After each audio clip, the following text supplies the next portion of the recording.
Bringing things to a conclusion usually results in having to repeat oneself.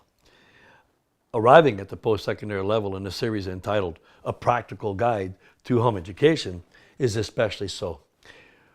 When you consider that this is the final stage of the formal academic learning and that this is not only the culmination of all that has transpired since being born, but also the point of springing into the adult world, you will understand my having to repeat things that have been brought up in the past.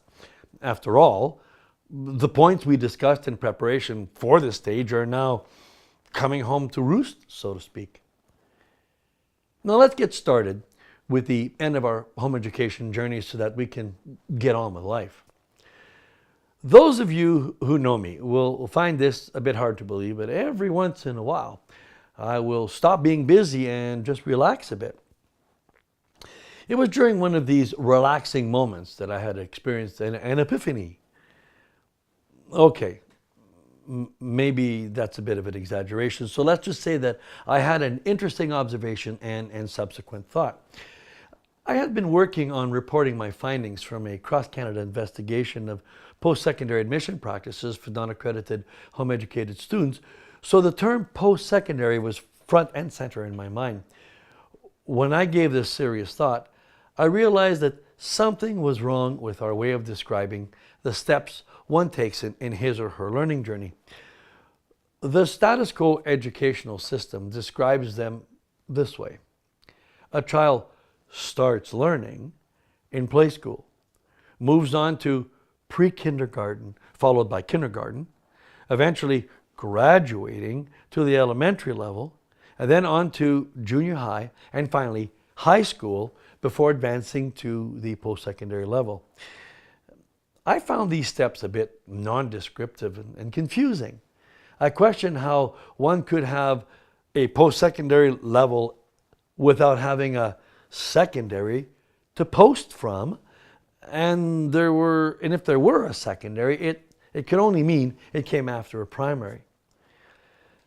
I then deduced that there are only 3 levels of formal learning before one embarks on his or her adult journey in life. There's a primary level where the basic skills are learned.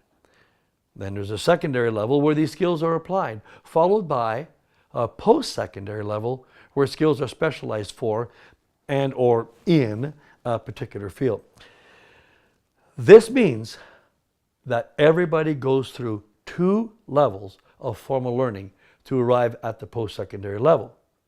Put another way, everybody is post-secondary bound in life. We all reach the post-secondary level where we will learn what we need to know, to do what we need to do when we need to do it. Nonetheless, the education industry has confused most of us into believing that something is only post-secondary if it involves institutions of higher learning. This is not necessarily true. Photography and physical labor require specialized skills. Taxi driving is a specialized skill. Landscaping is a specialized skill. Mothering is definitely a specialized skill. All of these things are just as much post-secondary as those careers require higher levels of education and training. Now, some careers do involve higher education, but whether a student goes through an apprenticeship to become a journeyman, goes to college for a diploma or a certificate, gets a university degree, goes directly to work, starts a business, invents a widget, or starts a family, all involves specialized skills at a post-secondary level. Everybody eventually reaches the post-secondary level. Understand that the world has a top-down manner of describing the importance of careers, thinking that the more education a student gets, the more successful he or she will be. This may be true, but only in a limited sense.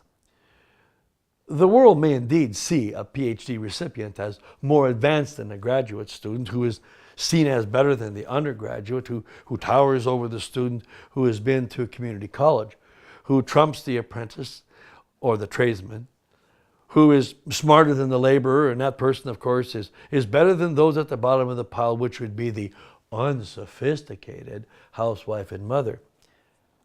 God simply does not see things in this vertical, top-down fashion. To him, everybody is important. There is no job or career that is more important than the other, or that does not have merit. He only requires greater levels of responsibility in keeping with one's attributes. Think about this.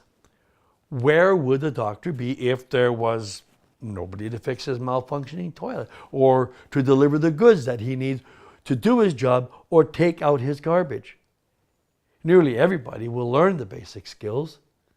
Most will apply these skills, and all will eventually learn a sophisticated or specialized skill set to be employed at the post-secondary level.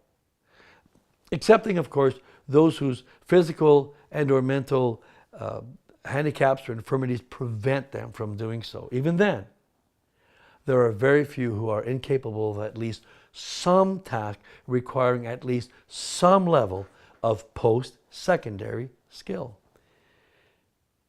God recognizes that every legitimate task is necessary and valuable. He knows that everybody will specialize in their knowledge and skills.